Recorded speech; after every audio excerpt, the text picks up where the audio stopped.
Our next guest is a graduate of the New School MFA in Creative Writing program, who's pursued a career as a technical writer for the United States government, including writing for the Office of the President.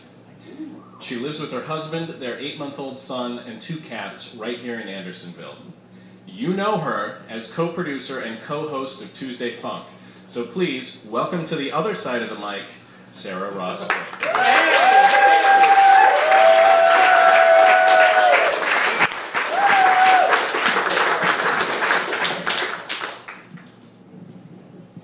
Thank you, Bill. I didn't realize how nerve-wracking it was to be on the other side of the mic. Thank you.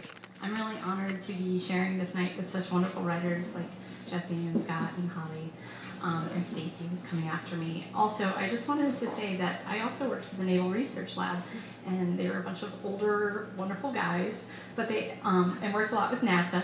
And they had this belief that nobody outside of NASA and NRL really cared about what they did. So I'm definitely forwarding your blog onto them. They will love it. That will really touch them. They're very sweet.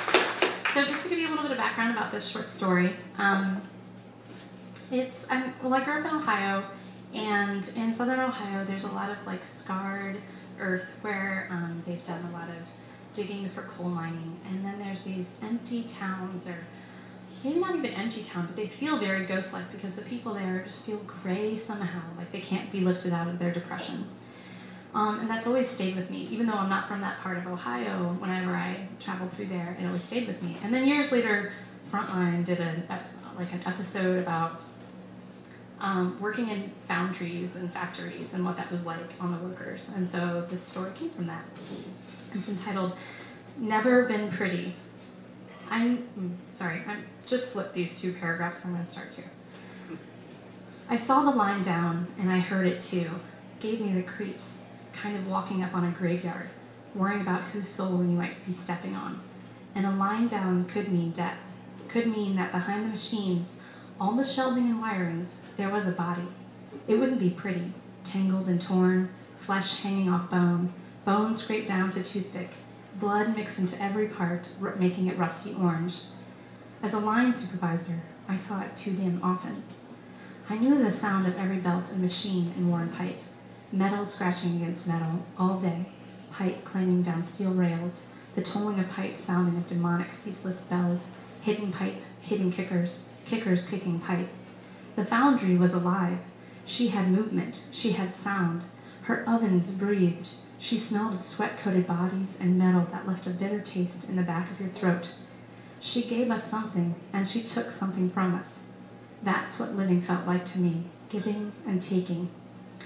Could have crossed over the line, taken a shortcut, saved me some steps. My wife always counted her steps. Some crazy notion about saving steps and saving time. But I never crossed a line, even if it was dead and shut off. That's bad luck, crossing a line. People don't belong in a line. Iron pipes do. And if you cross a line, you're dead. Or worse, fired. But people did it all the time. The plant manager, Nolan Edson, was the worst offender. And of course, the rules could be bent for him, and he could walk wherever he pleased. I know some of the men on the floor snickered that Nolan thought he was Jesus, thinking he could walk on the line like walking on water. And wouldn't they like him to try that? And wouldn't they like to watch him drown? Nolan was a pain in my ass. Too feral to be plant manager.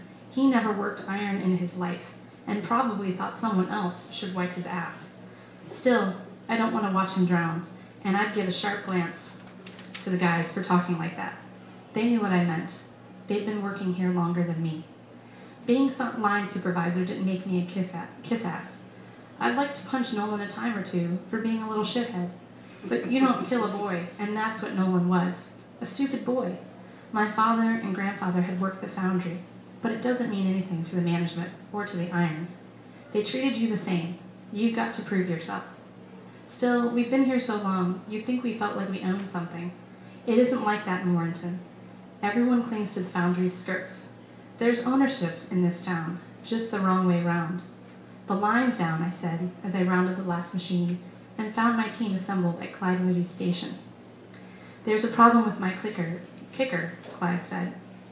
His voice was whisper quiet, and it amazed me that he could be heard above the din. But I figured everyone did like I did and paid real good attention, gave his words the respect they're due. I'd worked the pipe at Warren for 40 years.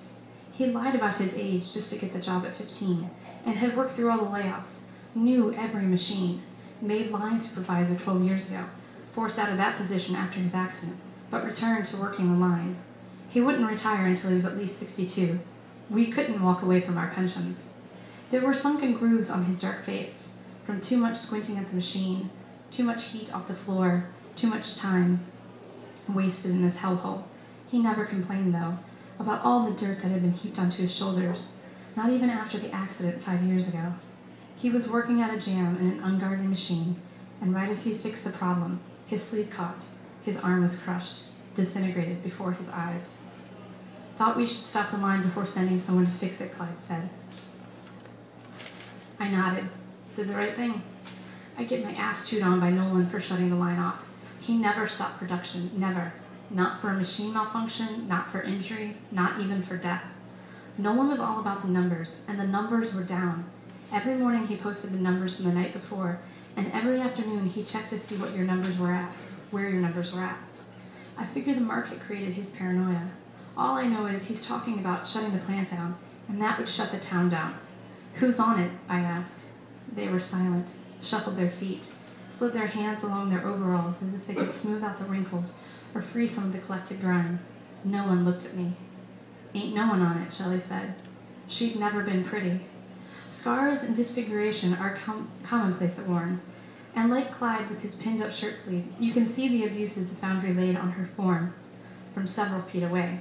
Her appearance was so that you'd want to avoid her, pock-faced and sallow-skinned, like tobacco crawled into her flesh, teeth gnarled and overlapping, and mouse fur hair. But she was a hard worker. The foundry had been slapped with all kinds of pollution violations by the EPA for dumping waste into the Piss Stream River several years back, but Nolan couldn't let that stop him. He came up with a new plan to burn the waste in the ovens. One day he gave Shelley that job. She didn't check in with me, because we don't work like that, and Nolan would have hemorrhaged if he thought we doubted his authority. She went to the oven, threw the waste in. It exploded. The oven door fell on her, crushed her skull in a few places, which required a metal plate, burnt half of her body, the half that was touching the door. We yanked it off her and pulled it off her skin with it.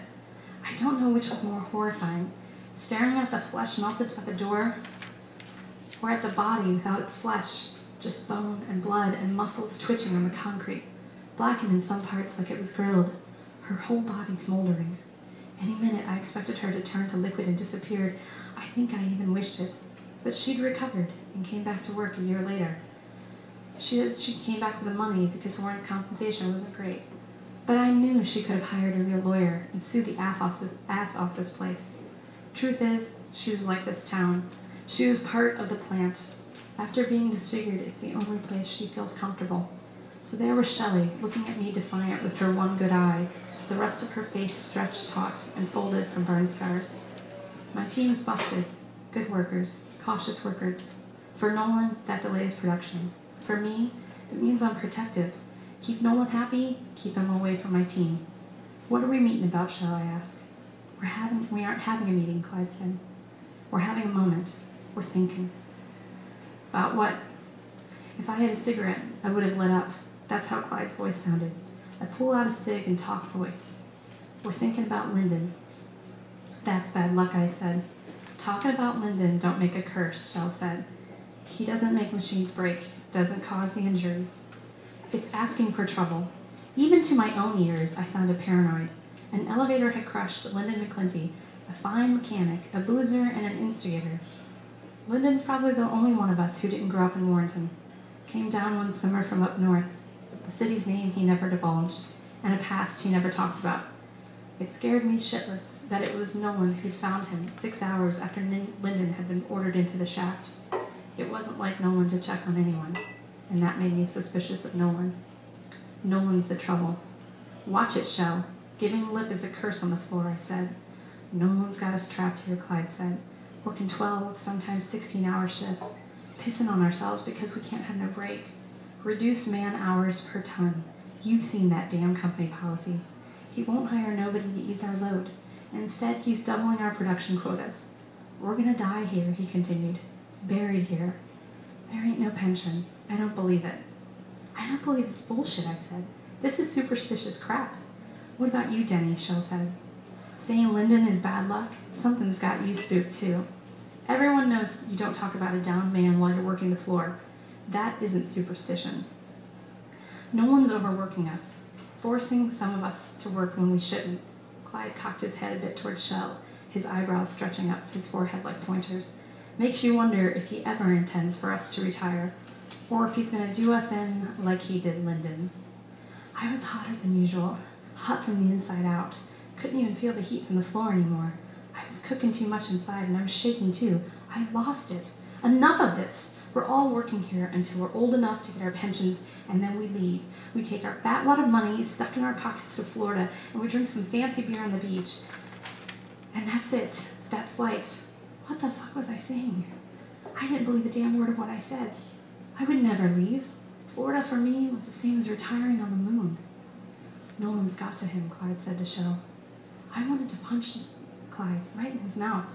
My fingers curled into a fist, nails biting into palm, and I felt the punch of the swing pulling at my shoulder.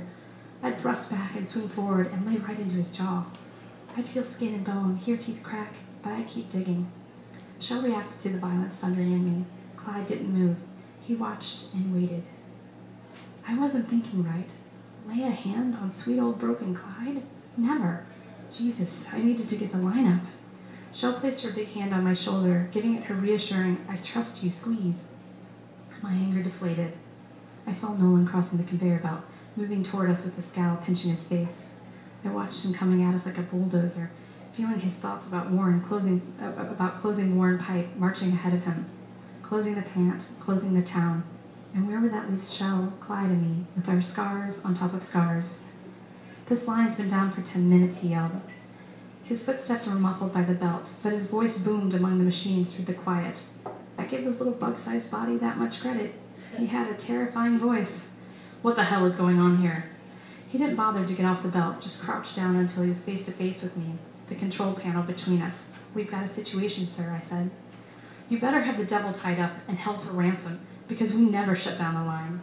There's a problem with the kicker. We need the line off to fix it. That's not how we do things, Denny. He lowered his voice, cornering me into a private conversation at the control panel. Have you been looking at the numbers? Look at the numbers every day, I tell you. Those numbers don't lie.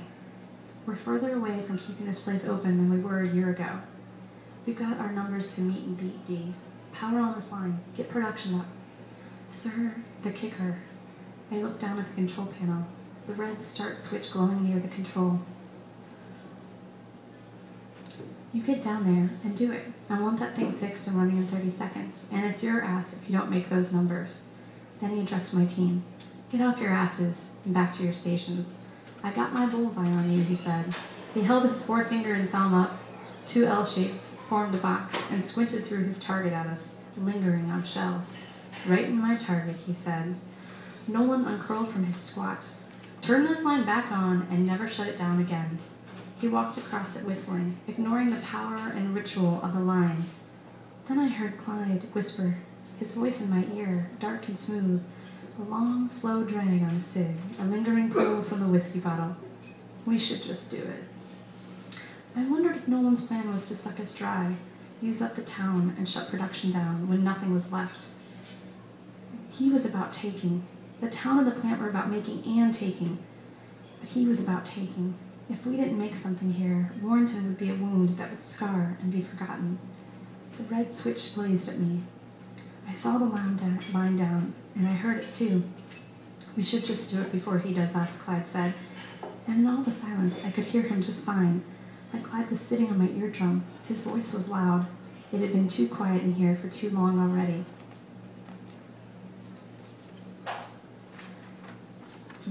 The silence was weighing on me, and I heard him, or maybe that was my voice, or Lyndon's, or the lines say, hit the switch. Then she was alive again, and it was music. Metal screeching against metal, pipes screaming along rails, and the tug of the belt. Nolan's whistling crushed. Thank you.